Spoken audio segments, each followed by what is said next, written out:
people assume that dandyism is an art form, maybe, if they're being generous, or a lifestyle choice or philosophy, and I think it's closer to a sort of to a mental disorder of some kind. I mean that in the best way. It's an obsession, and it's something that's at the core of men who have that obsession. It's not something that's kind of window dressing on top of their personality. It goes right to the middle of who they are.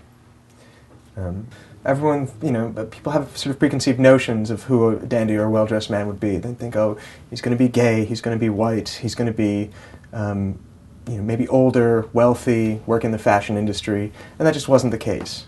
The men are incredibly diverse. It goes from Beau Brummel to Count d'Orsay, Baudelaire, who's a sort of dark dandy, J.K. Huysmans, Gabriel D'Annunzio, Oscar Wilde, Aubrey Beardsley, Benjamin Disraeli, who later became Prime Minister. When he was young, he was a dandy, and he sort of used that to get entry into society. He was Jewish, and that was kind of a block for him getting into high society in those days. Instead of trying to hide his Jewishness, what he decided to do was to kind of turn it into an exotic thing. He sort of exoticized himself before anyone else could.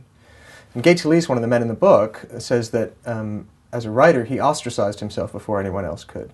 So I think there's a thread in dandyism about being an outsider and wanting to be the center of attention while remaining on the margins.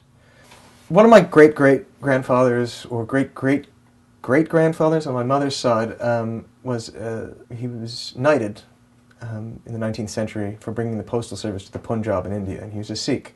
And I have a portrait of him in his full sort of regalia, beautiful gold and white turban, and a forked beard that's really impressive. You kind of don't see that bifurcated beard anymore.